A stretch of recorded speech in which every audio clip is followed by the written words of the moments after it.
Ok, bon. Bonjour à tous. Est-ce que vous m'entendez bien dans la salle virtuelle? Ouais, je pense qu'on avait fait le test avant, donc voilà, tout est bon.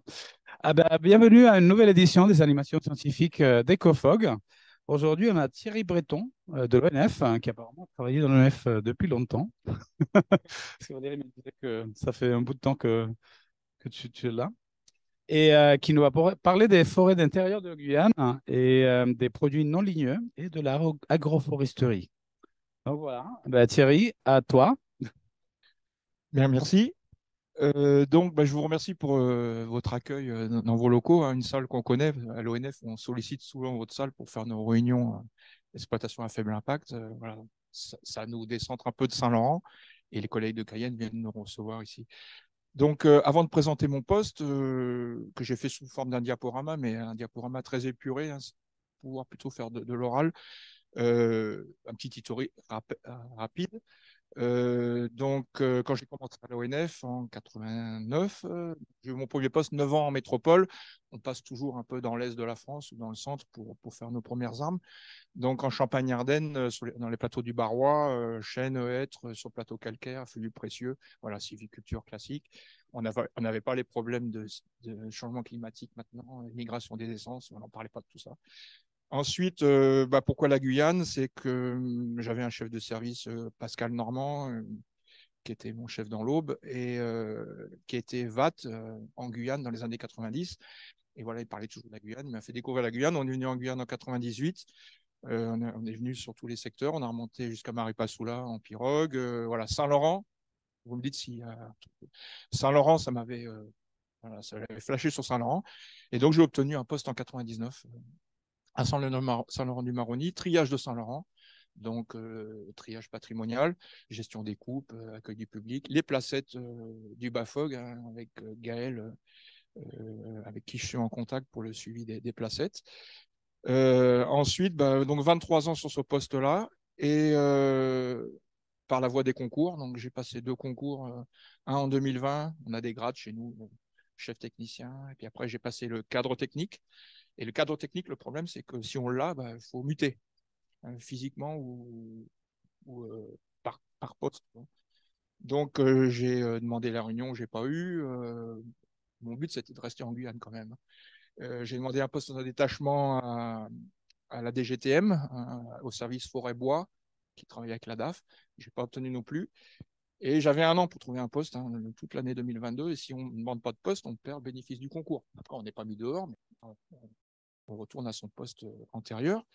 Et là, la directrice, au bout de 6 mois, m'a proposé un poste voilà, pour la structuration de la future UT Sud, Unité territoriale du Sud. Donc, je dis, j'y vais, tout en pouvant rester à Saint-Laurent. J'étais à Saint-Laurent pendant 23 ans, donc j'ai tout un réseau de collègues, d'amis. Puis Saint-Laurent, voilà, quand on a goûté Saint-Laurent, on a du mal après à s'exporter. Donc, le poste qu'elle m'a créé, voilà, c'est la structuration UT Sud, et puis d'autres activités annexes, c'est-à-dire les produits forestiers non ligneux. Voilà, c'est quelque chose qu'on découvre, nous. C'est pour ça que je suis venu aussi vous voir. On a besoin d'autres connaissances. Et l'agroforesterie. L'agroforesterie, c'est moi qui l'ai poussé un peu. C'est ce qui m'a permis de réussir le concours de cadre technique. J'ai commencé l'agroforesterie en 2019. Vous voyez, c'est récent.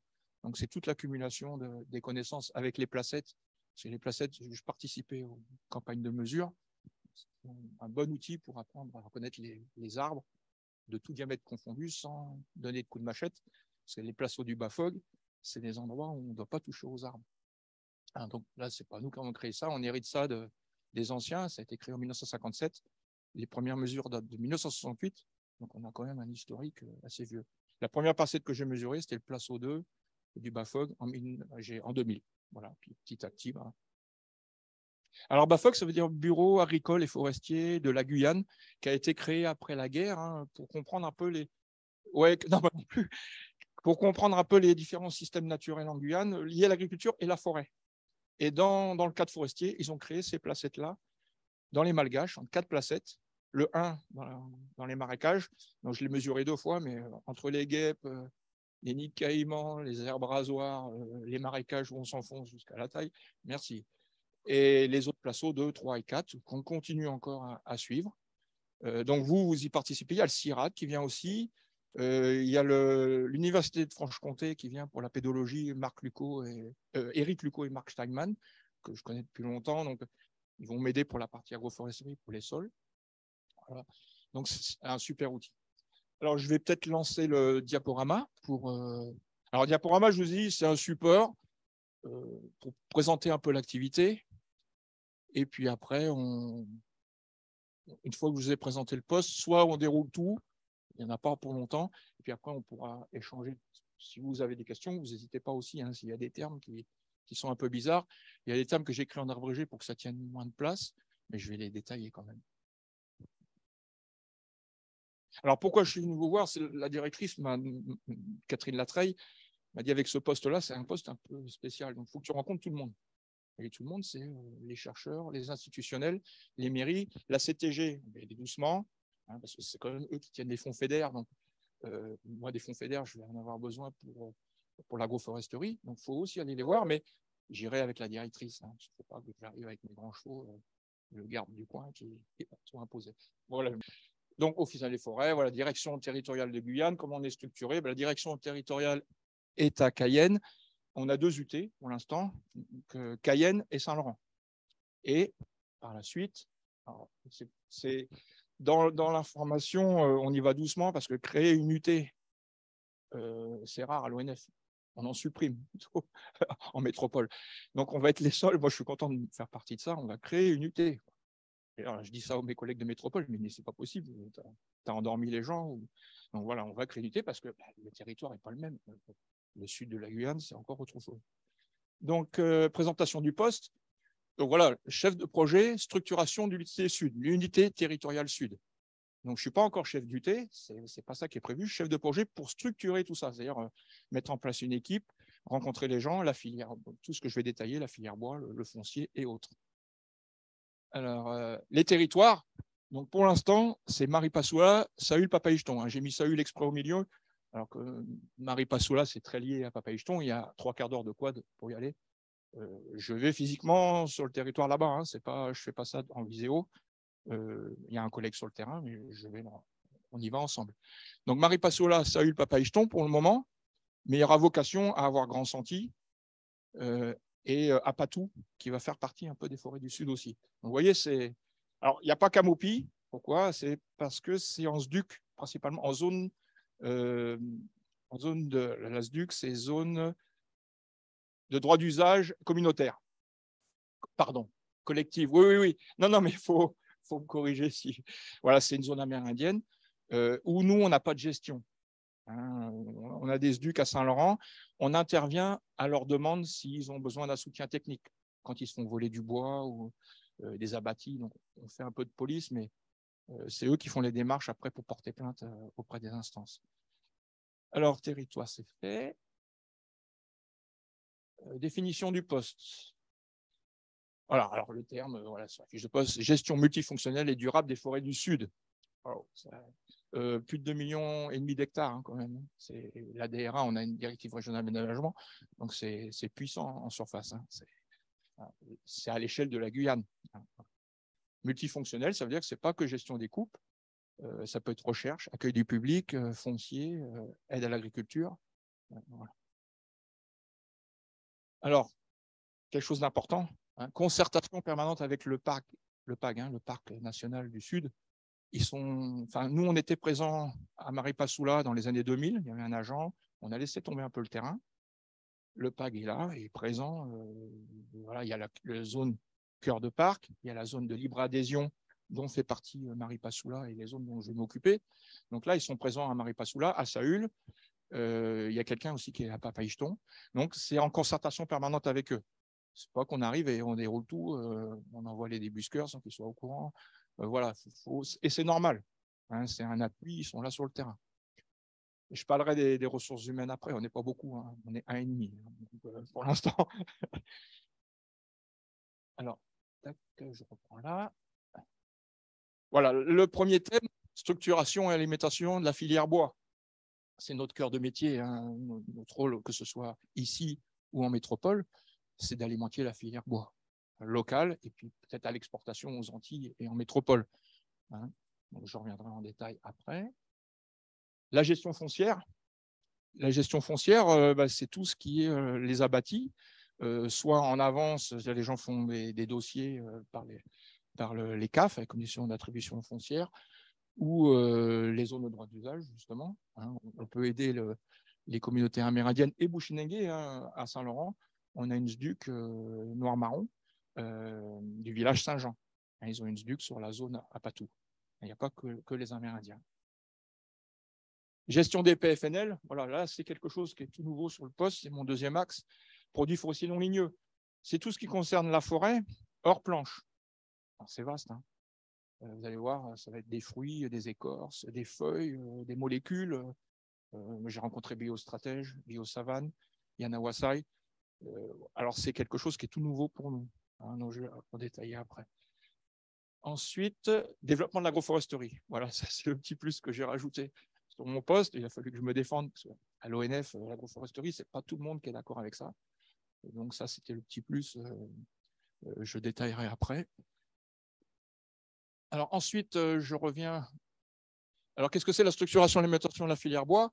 Là, on a travaillé sur la DRA. DRA, c'est Directive régionale d'aménagement. On a pour le nord et on en a créé une pour le sud. Hein, le nord, c'est tout ce qui est côtier, jusqu'à à peu près 70 km au sud, avec les routes forestières qu'on connaît, où là, c'est aménagé depuis longtemps. Là, on est en train de faire, on a présenté ça aux différentes communes. Une fois que ça sera validé, on présentera aux communes des plans de gestion. Des plans de gestion, c'est-à-dire qu'on n'intervient pas comme on veut, comme nous dans les forêts du Nord, où on dit tiens, on va mettre la coupe en inventaire pour faire l'exploitation. Là, si on veut faire ça, telle parcelle qui fait 300 hectares, il faudra qu'on présente ça au conseil municipal, un peu comme les forêts communales en métropole. Donc, c'est une autre vision. Alors, pourquoi c'est différent? C'est que on ne va pas appliquer le régime forestier au sud comme au nord. Donc, ça sera des forêts aménagées, mais le régime forestier ne s'y applique pas. Donc, ça ne veut pas dire que ça va être une gestion light, mais c'est différent. Il y aura plus de concertation. Le PAG tout à l'heure, évidemment, à chaque fois, et les communes aussi. Ça, c'est important. Hop là. Alors, une fois que tout ça sera validé, si la commune valide le fait qu'on puisse faire un inventaire, on fait deux opérations qui s'appellent une prédésignation.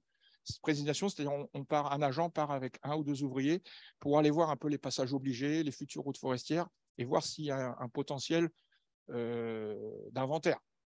Alors maintenant, on commence à avoir des outils informatiques avec des projets radars, du LIDAR, pour voir s'il y a un potentiel d'exploitation.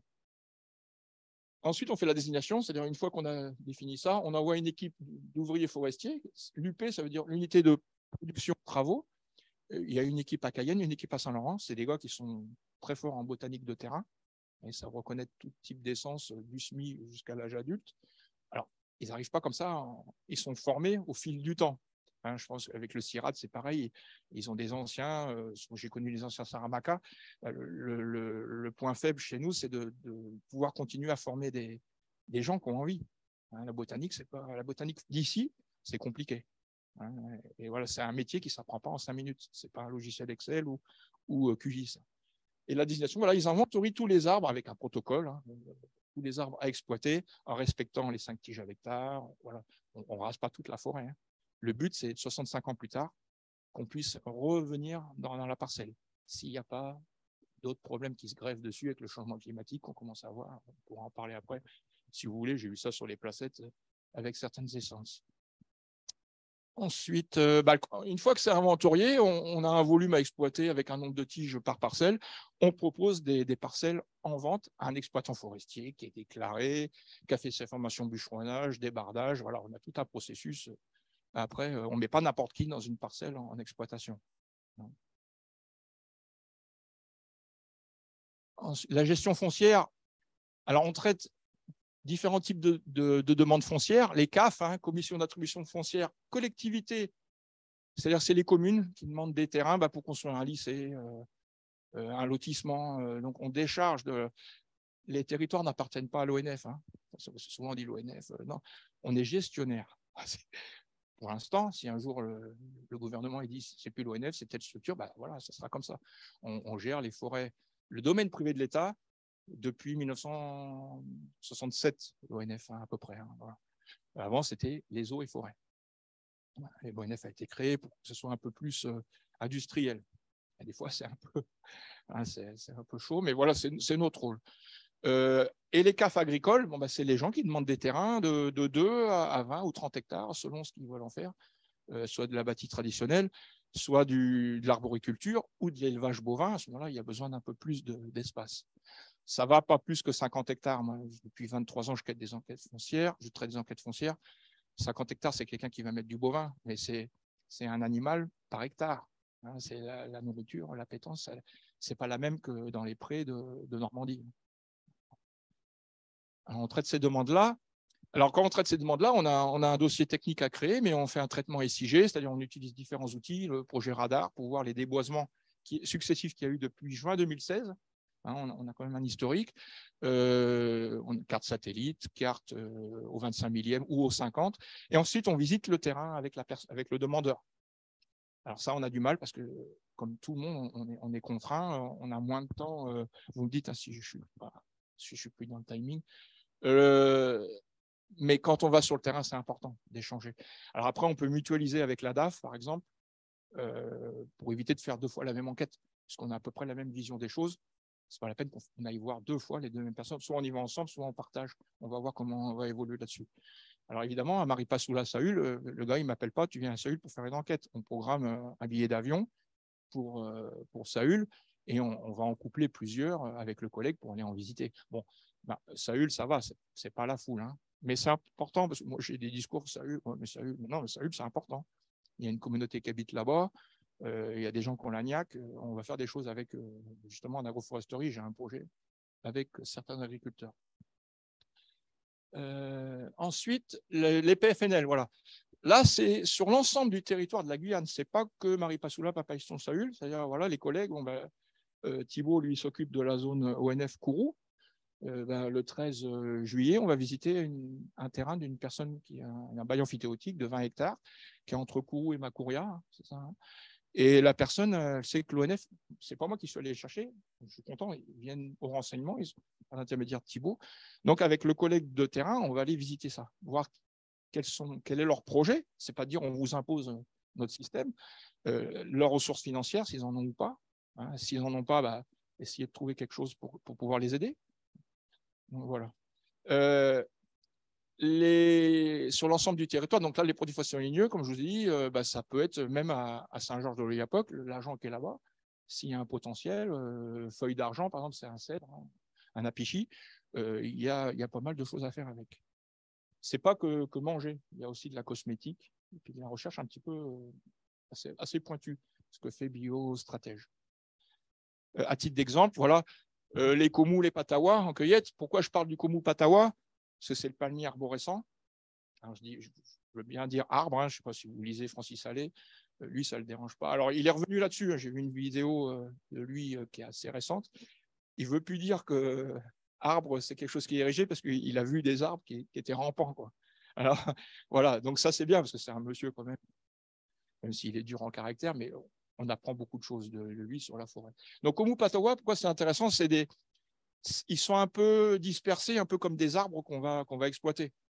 Donc, pour nous, ça sera la première approche. Bien que ce ne soit pas ceux-là qui aient commencé, c'est les Wassai, parce que c'est des peuplements homogènes, et puis tout de suite, on fait la pulpe derrière. Mais le Komou patawa, ben, on pourra fonctionner un peu comme en désignation, c'est-à-dire on va inventorier les arbres, on va faire inventorier les arbres par celui qui est porteur de projet, et on va lui donner une zone. Donc, c'est-à-dire qu'il faut qu'on prépare tout ce qui est administratif derrière. On ne donne pas une parcelle comme ça à quelqu'un, parce que ça va être dans le domaine forestier permanent de l'ONF. Là, je parle, domaine forestier permanent, c'est le nord. Dans le sud, ça sera les forêts aménagées. Mais peut-être qu'il peut y avoir quelqu'un à Maripasoula qui va dire, mais moi aussi, je veux cueillir du komou et du patawa et je veux transformer en pâte pour l'envoyer en avion ou en pirogue après à Saint-Laurent. Pourquoi pas? Alors, en cueillette, le carapa, par exemple, au sol, l'huile de carapa. C'est pour ça que je viens vers vous, c'est que c'est pas de dire de tout racler dans une parcelle de tous les fruits de carapa qui sont tombés. Peut-être vous allez me dire, non, mais attendez, il faut faire un protocole, peut-être 20% des arbres on ne touche pas, il faut laisser les graines, parce que les graines, elles sont consommées par des animaux, et puis aussi, il y a les disséminations naturelles, ça pousse au sol directement, donc il faut qu'on travaille avec vous, L'IRD aussi, hein, j'irai voir l'IRD, les botanistes à Cayenne, pour qu'on nous dise, attendez les gars, ne raclez pas tout. Parce que si on enlève tous les carapas tous les ans, parce qu'il y a de l'argent à se faire, c'est pas bon non plus. Il va falloir qu'on se garde des zones témoins ou des zones tampons.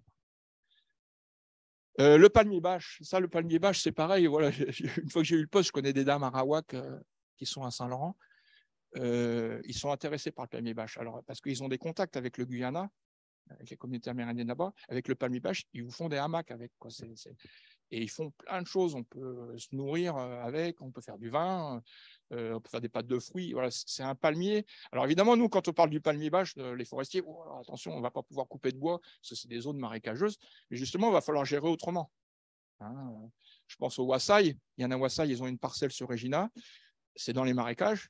On ne va pas dire aux gars, pour ne pas abîmer le sol, vous vous baladez avec des hottes. Donc, ils vont travailler avec des chenillettes. Mais la chenillette, c'est pareil. Quand elle va tourner, vous faites tourner un char, ça va labourer le sol, ça va s'enfoncer. Donc, il faut qu'on impacte le moins possible le sol. Mais il ne faut pas dire aux gars, tu fais tout à pied parce qu'on ne touche pas au sol. Il faut leur proposer des solutions techniques. On n'a pas l'antigravité pour l'instant pour transporter les matières. Donc, il faut bien des engins. Le plus, c'est de s'approcher au maximum avec des moyens nautiques. Calus, petites pagaies, voilà. Mais il ne faut pas que les gars, ce soit des larvins de la forêt. Il faut qu'ils puissent quand même s'en sortir. Écorce, fibre, feuille, que je disais tout à l'heure, sève, pas la sève du taquinant, psychotrope, c'est encore autre chose. Mais ça va jusqu'aux feuilles. Je parlais de la feuille d'argent tout à l'heure. On est en plein dedans. On a des demandes pour le Pouteria philippes. Alors, on s'est dit pourquoi cette espèce-là? Moi, j'en ai qu'un dans les placeaux. Et en fait, Pouteria philippes, non, je pense que c'est peut-être Pouteria en général. Ils ont mis philippes, mais Pouteria gueldensis, j'en ai plein. Pouteria philippes, j'en ai un. Donc, en fait, avec Olivier Bruno de R&D chez nous, il dit non, mais on va affiner ça parce que le gars, peut-être qu'il a mis un nom latin comme ça. Et en fait, c'est pas ça qu'ils veulent. Donc, faut vraiment, quand il y a une demande, qu'on l'analyse bien à tous les niveaux. Alors oui, alors nous, ça nécessite de développer des procédures administratives, techniques et financières. Bon, on est une épique, hein. Faut qu'on ramène des ronds. Alors heureusement qu'on n'est pas payé avec ce qu'on vend comme bois ici, parce qu'avec le cube qu'on vend, on ne toucherait pas grand-chose. Donc il y a la l'équation ONF nationale. Administrative, oui, on ne fait pas rentrer quelqu'un dans le DFP n'importe comment. Technique, souvent on met des barrières. Dans le DFP, mais le gars, il va falloir qu'il ait une clé. Peut-être le gars, il y a un peuplement on a fait une coupe il y a 10 ans, il y a un peuplement de Komoot-Patawa qui est intéressant, mais la piste a l'air fermée parce qu'il y a des chablis qui sont tombés dessus. Donc il va peut-être refaire un peu le pont. Ils ne vont pas venir avec des grumiers, mais ils vont venir avec des petites camionnettes pour chercher les fruits. Donc c'est tout ça qu'il va falloir mettre en place. Donc ça révolutionne un peu notre façon de travailler. En plus, mes collègues de terrain, ils vont dire, ouais, mais Thierry, tu nous fais chier avec tes PFNL, parce que ça nous fait plus de boulot. Ça ne fait rien. Je suis issu du terrain aussi, c'est pour ça que j'ai dit exprès à Thibault. Mais ça peut créer des métiers. Et c'est pas pour moi, c'est des métiers importants. J'ai rencontré le maire d'Apatou justement pour présenter mon projet de poste aussi. Bon, le maire d'Apatou, il est aussi un des responsables de la MFR, Maison familiale rurale d'Apatou. Et lui, il y croit, il veut créer des métiers de botaniste de terrain. C'est-à-dire, il faut le payer correctement, le ou là, d'avoir la connaissance botanique. Et puis, quelqu'un qui veut encore évoluer, c'est de la grande patience et puis de la passion de terrain. Donc, il faut les payer correctement. Des cueilleurs, des prospecteurs, savoir gérer un GPS, savoir mettre ça sur un QGIS, faire une carte. C'est des métiers comme ça qu'on va avoir besoin. Mais il faut que ce soit rétribué. Alors, soit par des aides européennes aussi, ça peut arriver, ce que je vais essayer d'avoir pour l'agroforesterie. Et si on ne demande rien à l'État ou à l'Europe, on n'aura rien. Enfin, vous gérez des budgets aussi, vous savez comment ça se passe. Alors, l'agroforesterie, voilà, c'est sur la base du volontariat. C'est-à-dire, on arrive, toutes les enquêtes foncières que j'ai faites sur Saint-Laurent, à chaque fois que je fais l'image satellite, on voit s'il reste de la forêt ou pas. Donc, l'image satellite, elle date de 2018, la dernière. Donc, après, on a d'autres outils. Si la personne a déboisé tous les 15 jours, on a un outil radar sur un demi-hectare, 4000 mètres carrés, un demi-hectare, on voit si la personne a déboisé à la semaine près. Donc, c'est un outil de surveillance pour nous, pour le vol de bois, leur paillage illégal, mais c'est un outil aussi pour ça. Je dis à la personne, voilà, vous avez déboisé tel. Mais comment vous savez ça? Parce que je ne suis pas plus malin qu'un autre, mais on analyse les pixels. Et si la personne a un potentiel forestier, je lui dis, voilà, je fais votre enquête foncière, elle n'est pas encore validée. Ce n'est pas l'ONF qui décide de donner un terrain, c'est la commission d'attribution foncière. C'est-à-dire dedans, il y a la préfecture, il y a les structures État, DAF, maintenant c'est plutôt la DGTM, les syndicats agricoles, les mairies concernées du territoire, l'ONF qui donne un avis, mais nous, on fait donner qu'un avis. Je dis, si vous avez avis favorable, est-ce que ça vous intéresse l'agroforesterie? Donc, s'ils me disent oui, qu'est-ce que c'est? Personne ne m'a jeté de dire, tu nous fais chier l'ONF, tu veux toujours garder de la forêt partout. Donc, nous, on a un site pilote, je crois que je l'ai mis à la fin. Voilà. Alors, pourquoi c'est concerné? Pour les occupations qui sont actées ou en cours, bornées, parce que souvent, les gars, ils disent, ouais, j'ai fait ma demande, je vais avoir le terrain. Ce n'est pas sûr. Tant que ce n'est pas borné, qu'il n'a pas l'acte, on n'intervient pas dedans parce que ça peut faire des histoires avec d'autres personnes qui auraient aussi demandé le terrain et on ne serait pas au courant. Les baux amphithéotiques, donc ça, entre concessions et baux amphithéotiques, c'est des histoires de surface entre 2 et 5 hectares, c'est concession. Bail amphithéotique, c'est à partir au-dessus de 5 hectares. Les SDUC, comme j'ai parlé tout à l'heure, et associations foncières. Pourquoi? Parce qu'il n'y a pas que des SDUC. Au village Paddock, il y a une association foncière qui s'est montée. C'est des Amérindiens qui ont fait un collectif, qui ont eu, par arrêté préfectoral, une zone foncière pour développer du communautaire. Donc, vous voyez, c'est autre chose que l'ASDUC. Parce que l'ASDUC, normalement, ne peut pas faire de commerce. Alors que, bon, les gars qui élèvent des poules et des canards dans l'ASDUC, ce n'est pas que pour eux, ils les vendent. C'est normal. Il faut faire comprendre là-haut au ministère que ce n'est pas des gens qui vont à la chasse à la flèche et puis qui cueillent des fruits. Donc, il faut qu'ils puissent en vivre de leurs SDUC. Donc, associations foncières, ils sont intéressés à Paddock de faire de l'agroforesterie avec nous. Et là, ils veulent faire de l'accueil du public eux-mêmes, former des guides à eux. Voilà. Et nous, on va les aider. Alors, c'est une technique. Attention, c'est-à-dire, le mec, il arrive de l'ONF, il veut mettre de l'agroforesterie partout, c'est fini la bâtie. Non, non, la bâtie, il a son rôle à jouer et on ne va pas mettre du manioc sous la forêt, des bananes, j'ai essayé, mais ça ne marche pas bien. Donc, c'est une technique complémentaire, surtout quand je présente ça à une commune bouchinengue. Si on dit on arrête la bâtie, on fait de l'agroforesterie, ils vont dire toi, tu t'en vas vite parce que tu vas avoir des problèmes. Alors, c'est une technique, j'invente rien, moi. Attention, les Amérindiens, le peuple premier faisait ça avant nous, cultivé sous la forêt. Ceux qui s'occupent de la DRAC, enseignement la DRAC, disaient la forêt, elle a été parcourue dans tous les sens en Guyane. Si on remonte entre moins 8000 ans, on ne s'imagine pas, mais c'est immense. Donc pour eux, potentiellement, la Guyane, elle a été parcourue dans tous les sens par les Amérindiens. Donc ils ont cultivé la forêt d'une autre façon que nous on fait. C'est une sorte de sylviculture. On est adapté à leurs besoins. Alors l'avantage, évidemment, je pense que maintien des sols, stockage du carbone, adaptation au changement climatique, on est là aussi. C'est aussi une bonne technique.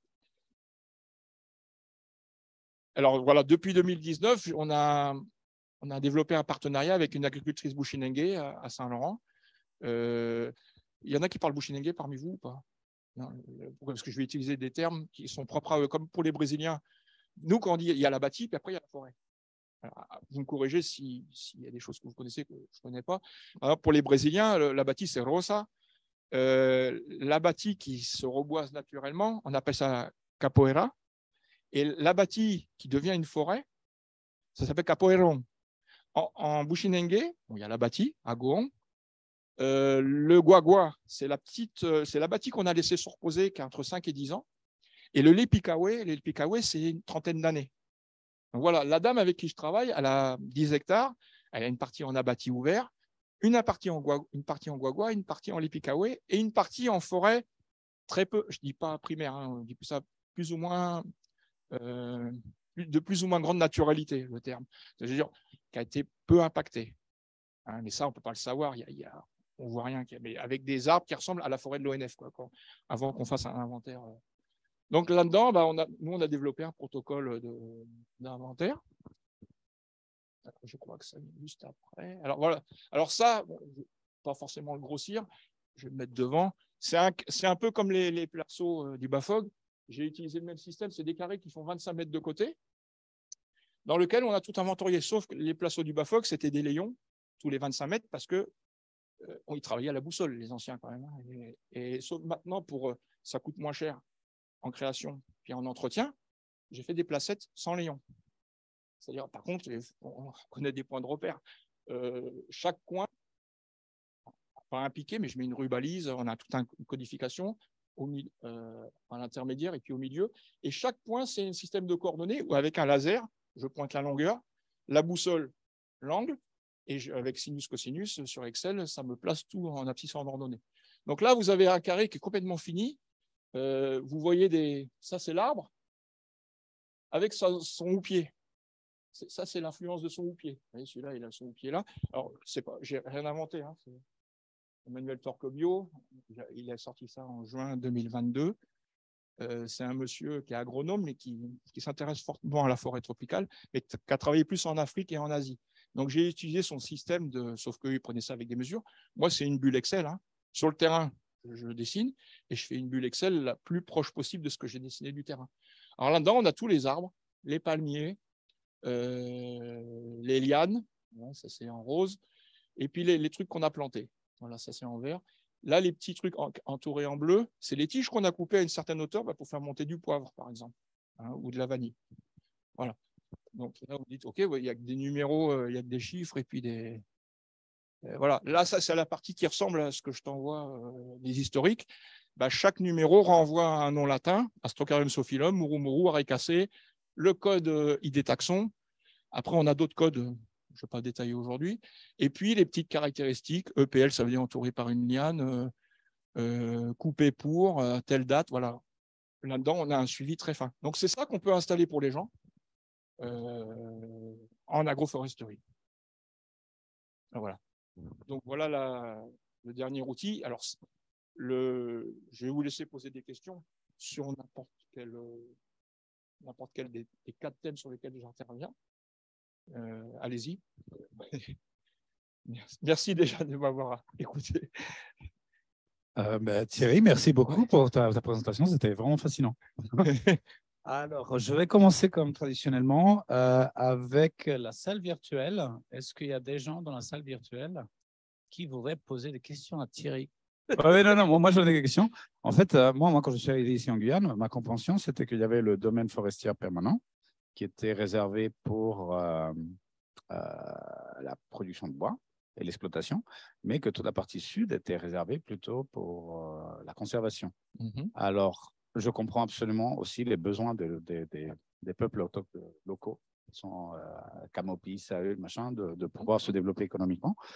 Mais est-ce qu'il va y avoir une différence en vue des impacts de l'exploitation? Ce n'est pas énorme, mais les lions augmentent la chasse, ce qui impacte de la faune.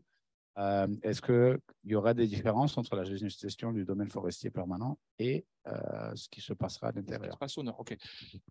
Alors, au sud. Au sud, pardon. Oui, alors, bon, déjà, il faut intégrer le fait qu'il y ait la zone du parc. Ils ont le cœur de parc où là, c'est que eux. Alors, c'est pas réservé, c'est pas une enceinte, c'est pas un manoir où il n'y a qu'eux qui ont le droit d'aller, mais c'est leur cœur de parc où ils font leurs expériences, leur suivi. Et à la zone de libre adhésion. Donc, dans la zone de libre adhésion, c'est pas partout où on va faire de l'exploitation forestière. C'est autour des communes. Donc, Papaichton, Saül et Maripasoula. Donc, l'ADRA, justement, après, si vous êtes intéressé, je pourrais vous transmettre le document. Il y a une zone avec des parcelles, des massifs où on va venir exploiter, mais ce n'est pas partout. Après, voilà, l'impact des pistes, il faut savoir que même Saül, il y a déjà des pistes qui sont créées, vous savez pourquoi? Pour leur paillage illégal. Donc, c'est des pistes qui sont faites avec des quads, hein, ce n'est pas des débusqueurs qui viennent pour l'instant, des pelleteuses de temps en temps, hein, ça arrive, mais c'est plus des quads. Donc, nous, on a un outil pour ça, la charte EFI, exploitation à faible impact. On ne va pas demander au gars, le petit exploitant du Sud, parce que moi, je commence un peu à les connaître, à Maripasoula, de faire la même chose que dans le Nord. Ils n'ont pas les routes. Quand ils se font livrer du matos, c'est plus cher parce que soit ça vient par avion quand c'est pas lourd ou par pirogue, mais ça refait des frais supplémentaires. Donc, mon rôle, on a fait un groupe de travail, la directrice m'a demandé de faire un groupe de travail sur l'adaptation de la charte EFI pour le Sud. Donc, on échange. Entre nous, on a un groupe de travail au NEF, mais on va échanger surtout avec les exploitants forestiers et les institutionnels, c'est-à-dire le parc et les mairies concernées, les techniques ou même un élu qui voudrait savoir comment que ça va se passer. Donc, nous, ce n'est pas de dire on veut des débusqueurs dans tous les sens. l'outil qui est bien là-bas, c'est la Lucas. Vous savez, c'est une scie mobile, voilà, qui est transportée avec un quad, qui est déplacé d'arme en arme. Donc, on va essayer de voir quel est leur besoin. Si on dit au gars, tu achètes un débusqueur, c'est pas possible, quoi. Même d'occasion, on va les plomber. Ils ne peuvent pas tenir. Est-ce que ça fait sens économiquement aussi Pardon? Est-ce que ça fait du sens économiquement Ah non, mais voilà, c'est ça. Alors, il existe un gars, il s'appelle M. Louison, qui est équipé en gros, mais c'est surtout le terrain qui va nous dire comment on va travailler. Si on vient avec un débusqueur puis qu'on massacre tout, non. Le débusqueur, de toute façon, il ne va pas se taper des pentes comme ça. Après, on a le câblage. Le câblage avec du câble synthétique. Nous, on va essayer de leur faire des câbles synthétiques. Nous, on a une solution intermédiaire. On a le gars qui est équipé avec un débusqueur, un bulldozer, voilà, pas un grumier, parce que le grumier, c'est fait pour emmener sur la route de Saint-Laurent à Kourou. Là, c'est plutôt un trumble, on découpe la grume en billons, puis on les tire pour les amener au site de sciage. Puis on a le petit exploitant qui, lui, travaille avec une Lucas, qui déplace avec son quad, hein, la Lucas, ça se démonte, et il travaille d'arbre en arbre. Mais le problème, c'est qu'on ne peut pas aller dans les pentes. Alors, quand des pentes fortes, on n'exploite pas. Hein. Mais on voudrait avoir une solution intermédiaire, c'est-à-dire il va y avoir une coopérative qui va se créer à Maripasoula. Une coopérative, un peu comme dans les campagnes françaises, il y a une coopérative pour des moissonneuses. C'est pas chacun qui achète sa moissonneuse, ça douille aussi. Donc il va y avoir ce type de coopérative, un débusqueur, un bulldozer. Ça ne veut pas dire qu'on va faire n'importe quoi avec. Plutôt qu'ils se déplacent d'arbre en arbre, le problème, c'est qu'on va inventorier que les lignes de crête. Et on va tout exploiter la forêt, que les lignes de crête, et c'est tout plat. Et on n'a pas des grands des plateaux immenses pour l'instant. On verra quand on fera des prospections. Donc, l'outil intermédiaire, qu'est-ce que ça va être? C'est de dire, OK, vous allez avoir un débusqueur pour tirer les grumes qui sont un peu jusqu'à 20%, mais pas à 100 mètres de distance. Donc, ça va nous élargir un peu les inventaires. Mais après, la deuxième chose, c'est plutôt que d'aller d'arbre en arbre, ils utilisent des débusqueurs pour ramener les grumes à un camp de base, ils vont les scier sur place. Parce qu'ils ont aussi, il n'y a pas la notion, ils voient des arbres, ils les coupent. Mais nous, on a la notion des 5 tiges à l'hectare. S'il y a plein d'angéliques, il y a 50 angéliques là, sur un hectare qui coupent tout, ça, c'est pas bon, ça. Même s'ils ont le diamètre.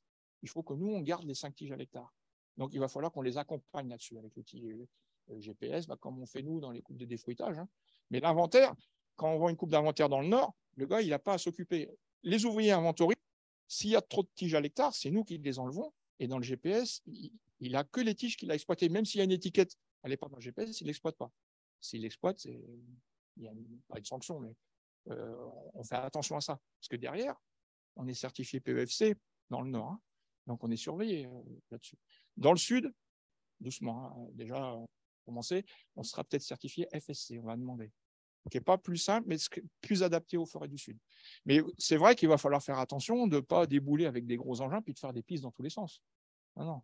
Si tout ce qu'on pourra faire avec les pistes quad illégales, on le fera avec ces pistes-là. On ne va pas en créer des nouvelles. Okay. C'est important, ça, hein, parce que le parc est à côté. Ouais. Même si ce n'est pas leur zone, ils ont un œil et c'est normal. Il ne faut pas qu'on fasse n'importe quoi dans le Sud, au contraire. Voilà. Si j'ai la gestion de ça, on va faire ça comme il faut. Tu avais une question?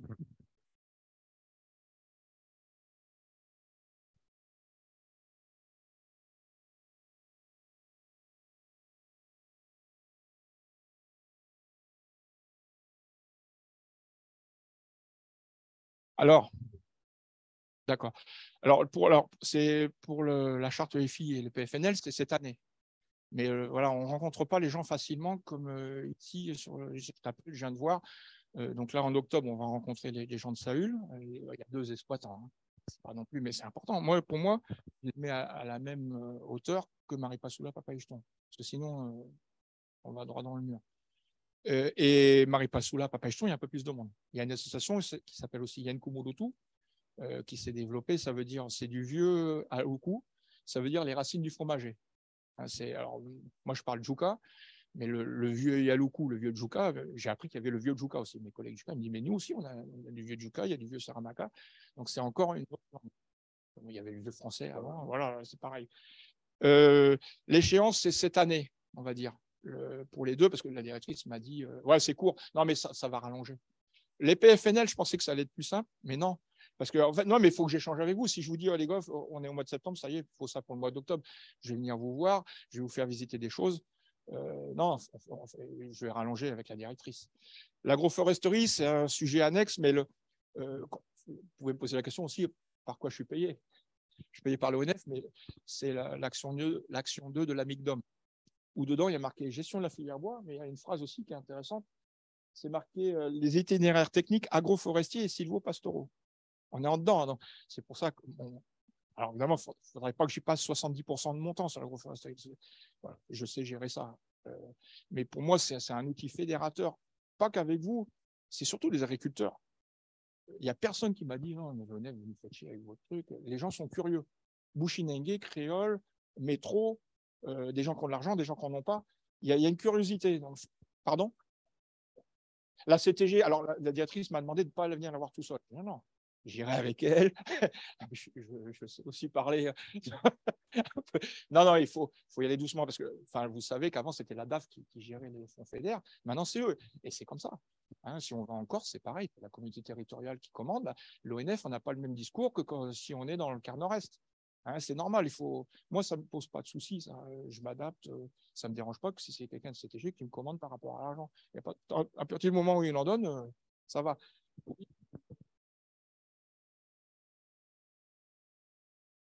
Non, non, non. Alors, je travaille indirectement avec des gens de la sous-préfecture qui ont des contacts avec la CTG et la DAF aussi, hein, le directeur de la GTM de l'Ouest, qui était l'ancien Christian Morel. Voilà, on travaille en bande. Mais la directrice, je lui ai proposé, je dis le jour où tu y vas avec la responsable foncier, c'est Véronique Jean-Marie, souvent ils ont pour des réunions bien politiques, si tu penses que je peux, si vous venez en civil, je viens en civil, si je viens faut pas non plus, j'ai pas mis les galons non plus, hein, faut pas dire c'est le policier qui arrive. Non, voilà, mais par contre, il ne faut pas avoir honte de s'afficher au NF. À la CTG, il y a des gens qui nous apprécient aussi. Après, je comprends qu'il y a des revendications territoriales, ça c'est normal. On s'adaptera. Si un jour on dépend de la CTG parce que c'est l'Office régional des forêts, à partir du moment où ils me payent, moi je reste jusqu'à la retraite ici, hein, il n'y a pas de problème. Oui, voilà. Alors l'agroforesterie, c'est autre chose. Ce qui nous sauve, c'est qu'on a un site pilote. Hein, si un jour vous êtes intéressé, je peux vous organiser une tournée où on a déjà tout un système d'inventaire. J'ai un circuit parce que le but à la personne avec qui je travaille, c'est une dame Bouchénégué qui a 55 ans, qui ne vit pas avec de l'or. Hein. Voilà. Bon, cette personne-là, je m'entends bien. Elle est en face des places au Marc Gazelle. C'est aussi pour ça qu'on s'est associés. Donc, il y a une logique aussi géographique. Et je lui dis, voilà, on a planté des coupes poissons, cacao bicolore. Dans 30 ans, tu vas gagner de l'argent. Elle va me dire. Alors, par contre, moi, sur les leviers que je peux jouer, là, c'est peut-être pas les fonds fédères, c'est avec la DAF, les fonds européens, qu'on peut encore avoir d'autres fonds. C'est-à-dire que les gens qui font l'agroforesterie, ils apportent des techniques qui protègent un peu les sols, qui fixent le carbone, qui filtrent l'eau. Il faut qu'ils soient payés par ces services-là rendus. Comme nous, l'ONF, on a des forêts domaniales, des fois, qui protègent une zone de captage d'eau. On va être payé pour ça. On ne fait rien. Hein. Mais il y a une sorte d'exploitation forestière. Voilà. C'est un service rendu qui est indirect. Alors aussi, oui, pour vous capter un peu, pour les chercheurs, j'ai Thibault, qui est forestier, mais qui a aussi une connaissance sur la vie faune. Voilà, tout ce qui est les protections de la nature. La dame avec qui je travaille, son terrain, il est en bordure de la RN1 et son terrain est traversé par la ligne électrique. Vous savez, la grosse ligne électrique. Ce qui fait qu'elle a des effets de lisière. Un effet de lisière sur la route et 2 effets de lisière au nord et au sud de la ligne électrique. Et les effets de lisière, ça, bon, j'ai vu ça par M. Torquebio, Marc-André Sellos, hein, j'étudie pas mal ces trucs parce que c'est un gars du terrain, mais qui fait bien passer le message. Les zones, c'est à haute valeur de diversité, les zones de lisière. Donc, on a créé, j'ai inventorié, mais à ce moment-là, on ne plante rien, on ne coupe rien, on ne fait pas de dégagement. Et c'est des zones où vous aurez les noms des arbres, des palmiers, des lianes. On a inventorié les lianes, j'ai repéré des personnes qui sont fortes en botanique, dont un qui s'est inscrit à la Chambre des métiers comme expertise botanique forestière. C'est un peu le boulot que font nos ouvriers forestiers. Mais vu que, pourquoi tu vas me dire, oui, pourquoi tu prends des privés alors qu'à l'ONF, il y en a? Mais sauf que la directrice, elle me dit, mais attends, la priorité, c'est de faire des inventaires en forêt pour l'exploitation forestière. Donc moi, je lui ai dit, je vais repérer un peu des gens, mais il faut les payer, quoi, ces gars-là. C'est pas Thierry qui va les payer, c'est pas la directrice. Donc, c'est avec ces fonds-là qu'on va les payer. Les effets de lisière, en fait, on a tout inventorié. Vous pourriez mettre des systèmes pour suivre les termitières, les fourmis liées à l'arbre. J'ai des jardins de fourmis, moi je repère tout ça. J'ai des jardins de fourmis dans mon jardin, mais voilà, il y en a qui sont en forêt. Et ça, si vous venez sur le terrain, je vous montrerai. Mon Thibaut, je vais lui montrer, lui, pour les oiseaux, parce que en connaissant le nom de l'arbre, du palmier qui est à côté, vous pouvez faire des interactions. Et moi, pourquoi je fais ça? C'est parce que la dame, elle, s'il y a des chercheurs qui viennent passer 2-3 jours, c'est elle qui va les accueillir, elle va vivre avec ça. On fait de l'accueil du public dessus. Mais on peut avoir aussi des organismes de recherche ou des gens qui viennent se relaxer dans la forêt, mais on peut aussi, c'est un outil de recherche. Donc voilà. Moi, ça m'intéresse d'apprendre ce qui se passe dans les effets de lisière. Alors évidemment, c'est là que je vois le semis qu'il faudrait dégager. Il y a une belle bagasse. Maintenant, Thierry, tu ne toucheras pas. Quand tu as les placeaux du Bafog, quand il y a un semis, tu as envie de le dégager. Voilà, petite anecdote. Monsieur Gazelle, vous avez peut-être entendu parler de Monsieur Gazelle. Monsieur Gazelle, c'est un monsieur que j'ai reconnu en 2001. Et bon, on a renoué parce qu'il était dur avec l'ONF, il y avait eu des histoires. Et ma secrétaire, notre secrétaire Yannick Nior m'avait dit si tu peux aller le voir, mais tu t'attends pas que ce soit facile. Et on a réussi petit à petit et on est devenus amis. Et en 2002, j'ai mesuré le placeau 3 du Bafog. Donc je lui ai présenté ça. Ah, il dit monsieur Breton, c'est bien. Mais moi, ce que je ferais, c'est que j'enlèverais une liane, j'enlèverais une tige. Non, je dis, monsieur Gazelle, on ne peut pas faire ça. C'est les placeaux du Bafog. Et c'est lui qui m'a donné l'idée, on en a parlé ensemble, de créer des placettes sylvicoles. Au Bafog, j'ai des placettes, pas au Bafog, placeau de Margazelle, j'ai une placette sylvicole. On fait des aides sylviculture sur des semis avec tout un protocole. Hein. Olivier il me surveille là-dessus. C'est normal, hein. Je ne suis payé par l'ONF pour faire ça. Voilà, il faut faire ça comme il faut. Donc, on a créé ces outils-là pour comprendre un peu la forêt. Et l'agroforesterie, c'est le final de ça. C'est-à-dire, je ne mesure pas les arbres, on les mesure 10, 15, 20, 25, mais on ne les mesure pas tous les 5-6 ans. Il y a un état, boum, de base, et après, on intervient. Je prends l'exemple de Saül. On a une famille qui s'appelle la famille Alynx. Il était en guerre avec l'ONF parce qu'il y a des collègues qui arrivaient là-bas qui faisaient comme sur le littoral. Les mecs, à chaque fois qu'ils voyaient l'ONF, ils nous jetaient. Grâce au parc, le parc de l'antenne de Saül, ils m'ont fait une médiation. J'ai discuté avec lui. Et l'outil médiateur, on va créer une placette d'agroforesterie chez lui.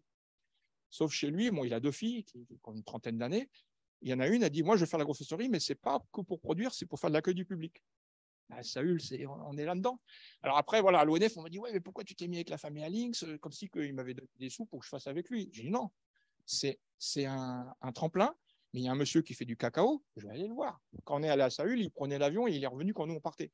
Monsieur, moi, et j'ai le parc, au parc à Saül, il y a un botaniste, un monsieur, un métro qui est dans la botanique. Donc c'est lui qui va m'aider aussi. Donc moi, le but, c'est pas de dire Thierry, il va tout faire. C'est le protocole d'inventaire, il n'est pas compliqué. Le seul point faible, je vous ai dit, c'est la botanique. Donc j'ai maintenant un Bushinengue du village Margot qui est bon en botanique, quarantaine d'années. Moi, le but, c'est de trouver un Amérindien. J'ai un Mong aussi que je connais. Peut-être des créoles ou des métros, hein, pourquoi pas.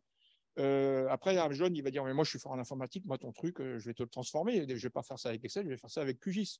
Pourquoi pas, hein, moi, par contre, j'ai quelque chose que j'ai oublié, qui est important aussi. J'en ai parlé à Stéphane Guité, qui est venu nous voir hier au bureau, hein, qui est le directeur adjoint donc, et qui s'occupe de la gestion durable du bois. Dans la DRA, on a eu l'autorité environnementale qui a émis des avis techniques. Et dans leur avis technique, moi, c'est pour ça que je vous en parle aujourd'hui, ils aimeraient qu'on fasse au sud, parce que le territoire du sud n'est pas connu. À part le parc qui fait ses expériences, qui fait son suivi, ils aimeraient qu'on installe des systèmes un peu comme les placettes qu'on a eues pour comprendre un peu comment fonctionne cette forêt, parce que on n'a pas, je vois des arbres, on est allé visiter une parcelle, il y a plein de bagasses partout, mais des grosses bagasses. Donc, installer des placettes comme ça, alors peut-être pas les mêmes placettes que le Bafog qui demandent qu'on fasse des layons tous les 25 mètres, mais peut-être des choses plus légères, ça c'est à voir entre nous, mais c'est une demande de l'autorité. Donc j'ai dit à Stéphane, j'en parlerai à l'UMR Ecofog pour savoir si sont volontaires. Donc là, on pourra se retrouver sur le terrain là-bas. Et c'est pas Thierry qui va installer les placettes. Par contre, oui, il faut qu'on forme des gens, peut-être par l'intermédiaire du parc. Il y a les compagnons bâtisseurs aussi, il y a une Kumulutu, ils ont un pépiniériste, ils veulent se mettre dans l'agroforesterie. Donc, c'est ces leviers-là qu'on pourra utiliser. On a un allié, nous, à Papay-Jeton, c'est Joseph Atteni, qui est un ancien envoyé qui est à la retraite, qui a été maire de Papay-Jeton et conseiller régional. Botanique, il est au top. Donc lui, c'est un monsieur qui est à la retraite, mais il n'arrête pas. Il forme des jeunes à Papay-Jeton. Donc voilà, il faut des personnes ressources comme ça sur place. On l'a rencontré à Papay-Jeton quand on a représenté à la DRA. Le gars, il a toujours la niaque pour aller en forêt. Alors, on y va plus doucement, mais sa connaissance botanique, il veut la transmettre. Et c'est ça, enfin, vous savez mieux que moi, la botanique ici. Et je parle que de la botanique, je ne parle pas des fourmis, je ne parle pas des lianes. Les palmiers, ça va encore, puis encore, je ne connais pas tout ça. Mais on arrive aux bactrices, des fois, à l'espèce, pas tous. Hein. Je marque indet, hein, comme tu m'as dit, avec les codes qui vont bien. Alors, ce que je fais aussi, j'intègre l'indice de Dawkins aussi maintenant. Elle a ça, la dame, sur son terrain. Alors, ce n'est pas elle qui le gère, mais elle m'apporte des compétences que moi, je n'ai pas. Même si elle n'a pas fait beaucoup d'études, elle connaît plus les plantes que moi. D'autres questions? Oui?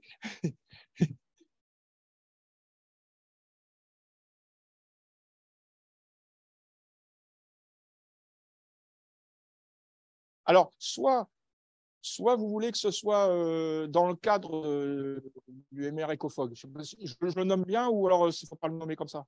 On peut dire MR Ecofog. Oui. Dans ce cadre-là, quelque chose lié à ça. Sinon, ce circuit-là, on peut le faire en visite guidée aussi. On le fait pour des touristes ou pour des gens qui habitent en Guyane, mais si on peut faire les deux. Si vous avez un groupe d'amis, vous me le dites. Alors la dame, non, mais c'est pas. Oui, ou pour des étudiants, non, si c'est cadré, pas de problème. Après, la dame, elle participe toujours avec moi. Parce que c'est pas Thierry qui fait tout seul, c'est son terrain. Hein. Donc, elle est avec moi, elle fait toutes les visites guidées. On a 11 circuits qui sont aussi sur les placeaux. Mais elle participe pour être à l'aise, justement, pour pouvoir aussi, le jour où je ne suis pas là, elle voudrait faire une visite guidée, elle la fera. Hein. Alors c'est à 15 km de Saint-Laurent, c'est-à-dire c'est au PK 240. Hein, pour vous, vous êtes au PK 50 et des poussières ici. Bon, moi, le but, ça peut se faire, vous partez le matin de bonne heure, l'idéal, c'est de dormir une nuit, mais on peut faire sur une demi-journée. Mais si vous partez le matin de bonne heure, vous allez arriver comme ça. Alors, sauf qu'il n'y a pas plein de marches en forêt. On se gare, enfin, Thibaut, il connaît.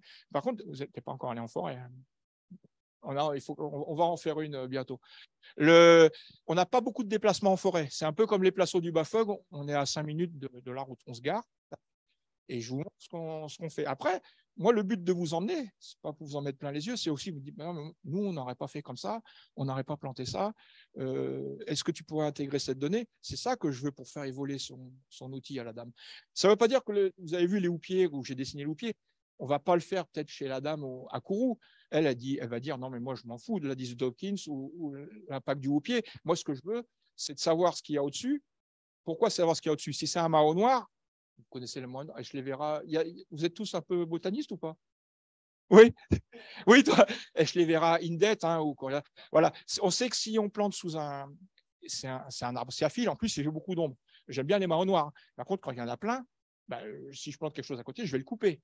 Mais je le coupe, je le coupe parce que j'ai décidé de mettre un truc. Mais si l'arbre, le marron noir, il est joli, pour pas le couper, je ne vais pas planter un truc dessus.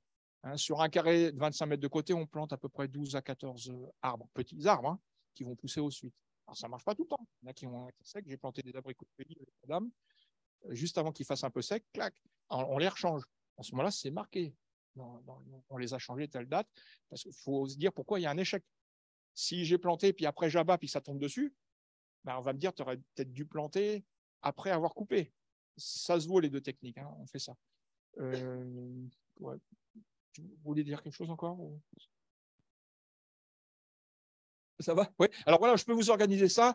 J'ai amené des petites cartes hein, avec mon numéro de téléphone, tout ça, l'Internet, l'adresse courriel. Vous me téléphonez, on peut faire. Mais soit c'est institutionnel, on fait ça entre nous, je préviens la direction, ou c'est une visite guidée à la carte. On fait ça. Après, je vous considère comme des professionnels de l'ONF. Comme l'ONF, je ne fais pas payer hein, les sorties ONF. C'est comme ça. Si on veut faire des échanges, j'allais dire que pour tout ce que c'est agroforesterie, peut-être il faudrait parler avec le CIRAD. Bien sûr, oui, oui. Alors à ce moment-là, voilà. Aujourd'hui? Ah non, ouais. Mais j'irai les voir. Hein. j'irai les voir. Mais à ce moment-là, je compte sur vous, parce qu'il y en a un, le chef, il dit non, mais c'est pas la peine d'aller voir le CIRAD. J'ai dit OK. La directrice, elle me dit tu vas voir tout le monde. Sauf, mais tu vas voir tout le monde. Donc, c'est tout le monde. Ouais. Le CIRAD, j'irai les voir, mais bien sûr. Nous, on n'est pas trop en agriculture. Non, parce que c'est lié. Bah. Oui. Alors, ce que je voulais dire aussi, on parlait du marron noir, mais dans les Picaoué, on ne va pas trouver les mêmes arbres que dans la grande forêt. On a des gonfolos, mais c'est des semis. Parce qu'on inventorie des semis qu'on met en valeur. Mais si, par exemple, on sait la rareté de l'essence, parce que je fais un inventaire, je fais un tri. Si, par exemple, il y a une golette, l'Icania, ceci qui est hyper rare, eh ben, je vais tout faire pour la garder, parce qu'elle est rare à l'endroit où elle est. Donc, à ce moment-là, je ne vais rien planter à côté, puis je vais plutôt la mettre en lumière. Si c'est, par exemple, Eschlevera d'Esquamans, celui qui fait les écailles, là, bah, je ne vais pas planter un truc pour le couper. Au contraire, je vais lui amener de la lumière à lui pour qu'il... Parce qu'il est tout seul chez la dame. Hein, faut raisonner. Le but, si on veut faire de l'agroforesterie, c'est comme la sylviculture. On ne va pas mieux faire que la nature, hein, c'est pas ça. Hein. Mais c'est de garder le maximum de biodiversité. C'est ça. Donc, les essences. Parce que derrière, on sait qu'il y a le changement climatique. Hein. Je vais vous en parler. J'ai des petits gonfolos qui font 20-25 de diamètre que je mesure. Alors, on ne fait pas de sylviculture, hein, c'est pas ça. Les placés, et il y en a qui meurent. Et ça, je fais remonter R&D. Voilà, il y a des choses qui se passent avec l'angélique et le gonfolo. Et moi, ça ne m'amuse pas, ça, de dire mais on subit un petit peu. Alors, ça ne va pas être pareil qu'en métropole, mais il y a des choses qui se passent, donc il faut qu'on en soit conscient. C'est important, il ne faut pas se cacher. Ouais. Et là, voilà, justement, c'est vous, il faut que vous soyez au courant de ça. En tout cas, merci de votre accueil. Hein. Moi, c'est Gaël qui m'avait proposé ça. Hein. Je voulais venir comme ça, et puis elle me dit, mais non, il y a les vendredis du science. Tout à fait. Et moi, je trouve ça bien parce que bon, je dis, peut-être il y avoir plein de monde, ils vont me poser des questions dures. Non, c'est bien. Ouais, merci beaucoup, Thierry, d'être venu. Voilà, merci de votre accueil. Enchanté de faire ta connaissance. Oui. C'est très bien d'avoir. J'espère qu'on se reverra. Et oui, en fait.